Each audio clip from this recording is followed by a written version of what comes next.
Lo que nos preocupa en este momento, como decíamos al principio del programa, es más bien toda la situación desatada en torno a la fiscal Patricia Benavides, a su ex asesor, señor Jaime Villanueva, la denuncia que ha hecho respecto de la presidenta y el presidente del Consejo de Ministros, el eventual compromiso de algunos congresistas mencionados en los chats, en fin, toda esta figura complicada. Y para conversar sobre eso nos acompaña la congresista de Avanza País, Adriana Tudela. ¿Cómo está, congresista? ¿Qué tal? Gracias por la invitación. Bien, primero quisiera un comentario general sobre esta situación y particular sobre el eventual compromiso de la señora congresista también, Patricia Chirinos, que es de la bancada a la que usted pertenece.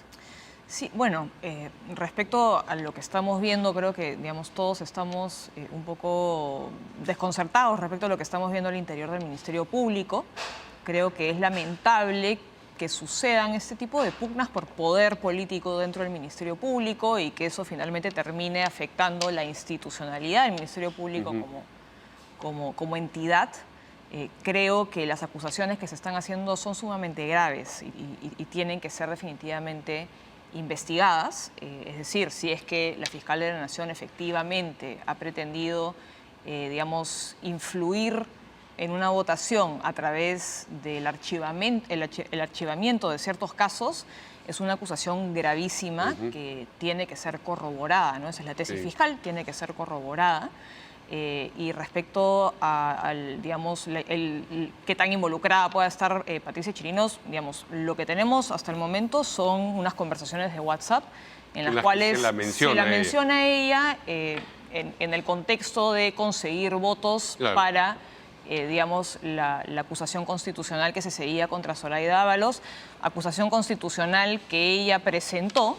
Claro, con lo cual, esa digamos, es la sintonía, la coincidencia. Evidentemente ella, digamos, como cualquier congresista que presenta una iniciativa, iba a conversar con las demás bancadas para poder conseguir los votos que eran necesarios para que esa acusación prospere, que eran 87 votos, ¿no? Entonces, digamos, eso en sí mismo no considero que constituya algo, digamos, criminal ni cuestionable y creo que saltar de eso, afirmar que existe una organización criminal, digamos, tampoco se sostiene, ¿no?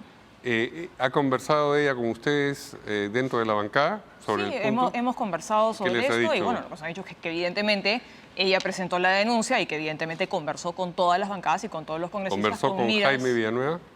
Eso no lo sabemos, eso yo creo que ¿No se lo han preguntado? Ella creo que debería, digamos, si es que ha habido una reunión entre ella y este asesor, eso es algo que ella debería aclarar, pero digamos, lo que ha surgido como un cuestionamiento frente a la congresista Chirinos ha sido que ella había conseguido los votos de una bancada dentro del Congreso, lo cual ella evidentemente ha confirmado, porque ella no solamente conversó con una bancada, sino que conversó con todas las bancadas con miras a conseguir los 87 votos necesarios. Si fuera de eso, digamos, creo que no hay más que yo pueda decir sobre eso.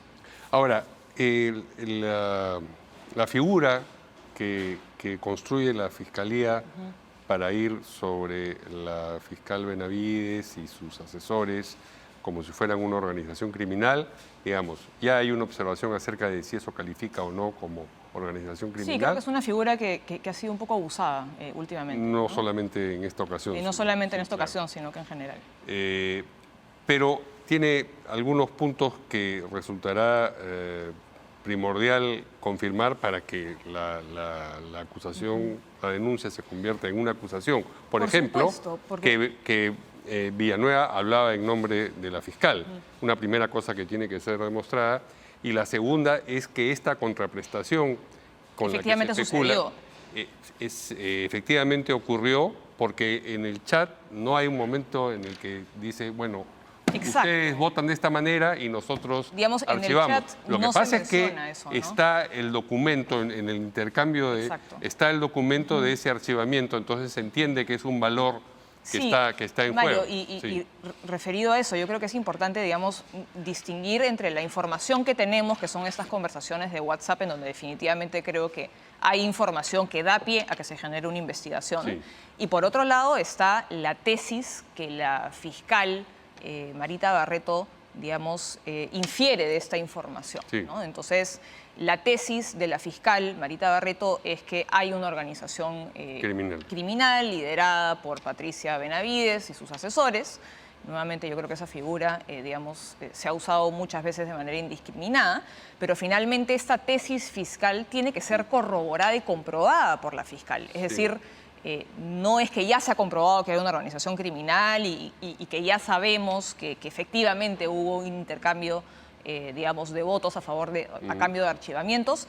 Eso es lo que la fiscal, digamos, cree que ha sucedido y es lo que se tiene que investigar y se tiene que corroborar. Comprobar. Sí. ¿Usted es de las que piensa que mientras tanto debería ser por lo menos suspendida en sus funciones la señora Benavides, o que hay quienes dicen renunciar o ser removida por la Junta Nacional de Justicia? Bueno, yo creo que si se corrobora que ha habido una injerencia por parte de ella... No, si se corrobora, pero yo digo no, digamos, durante el proceso no necesariamente a nivel procesal, ¿no? Sino que si surge información que, digamos, deje en evidencia que ella efectivamente ha estado, digamos, dirigiendo esta injerencia política en el Congreso, yo creo que ella sí debería evaluar dar un paso al costado, ¿no? Sí. ¿Ustedes desde el Congreso, o por lo menos la bancada a la que usted pertenece, van a actuar en algún sentido en pos de esa solución o de esa salida? Bueno, creo que en este momento la Junta Nacional de Justicia, que digamos, también creo que está cuestionada y lo que ha surgido, digamos, lo que hemos podido conocer entre ayer y hoy día, digamos, también, digamos, confirma un poco este problema de la politización de la justicia. Está en ese momento en sesión permanente y me imagino que decidirán en algún momento si es que destituyen a la fiscal o no.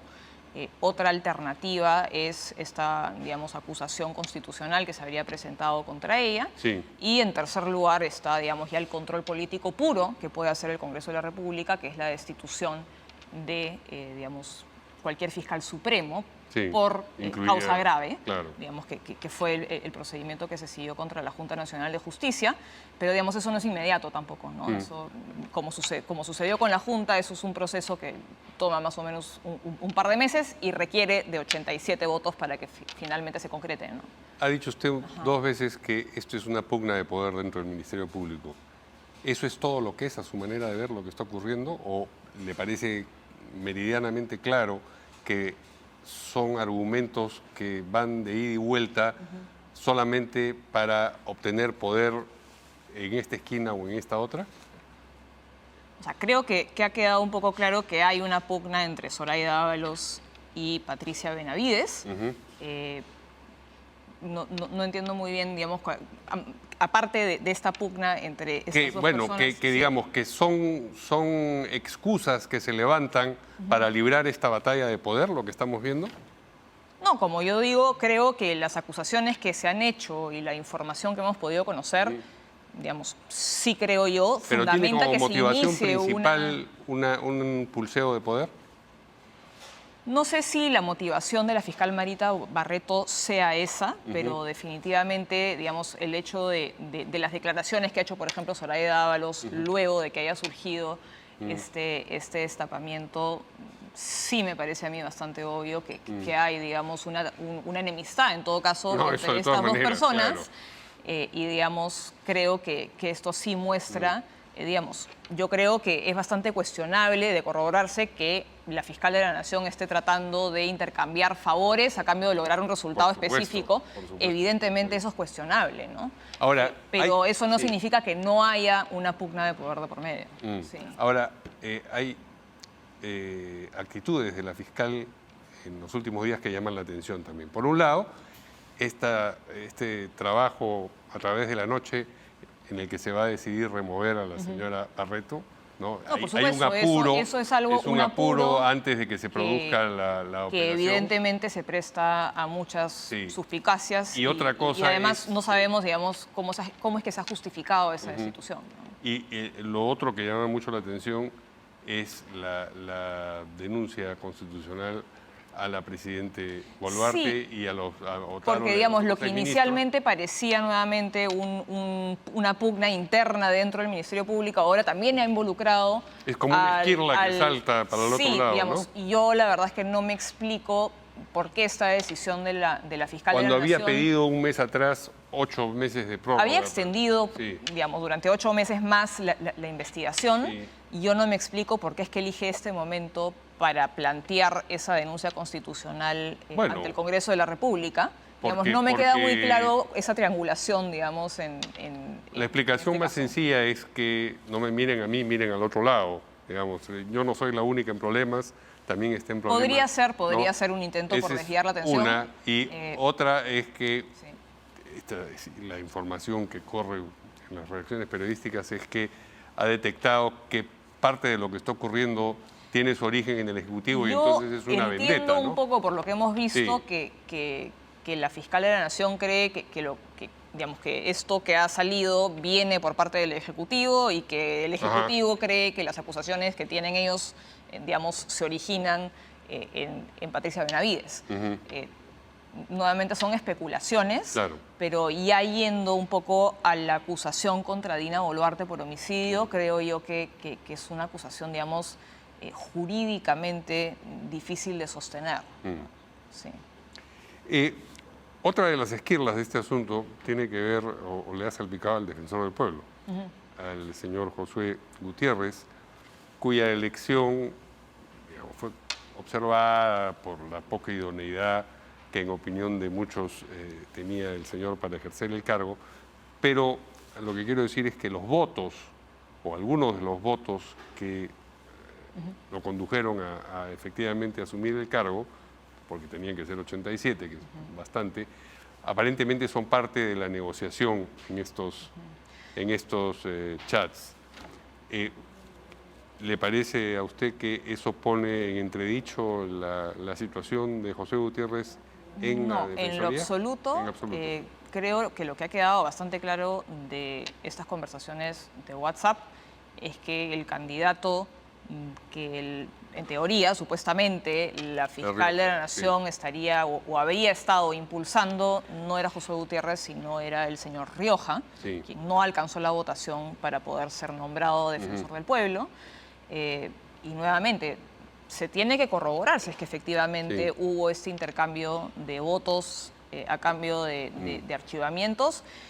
Y si eso se corroborara, digamos, finalmente las motivaciones que ciertos congresistas a título individual puedan haber tenido a la hora de votar, digamos, no significa que vayamos a tener que anular esta votación, ¿no? Nuevamente, porque creo que lo que ha quedado bastante claro es que el candidato de, supuestamente, la fiscal no era José Gutiérrez. No era digamos, exactamente, su primera opción. Y de hecho, bueno, nosotros en Avanza País no apoyamos ninguna de las dos candidaturas, pero de ninguna manera... ¿Ustedes no votaron? ¿Nadie de Avanza País votó por José Gutiérrez? Por José Gutiérrez hubo un voto de mi bancada, pero fuera de eso, digamos... ¿Recuerda quién fue? No.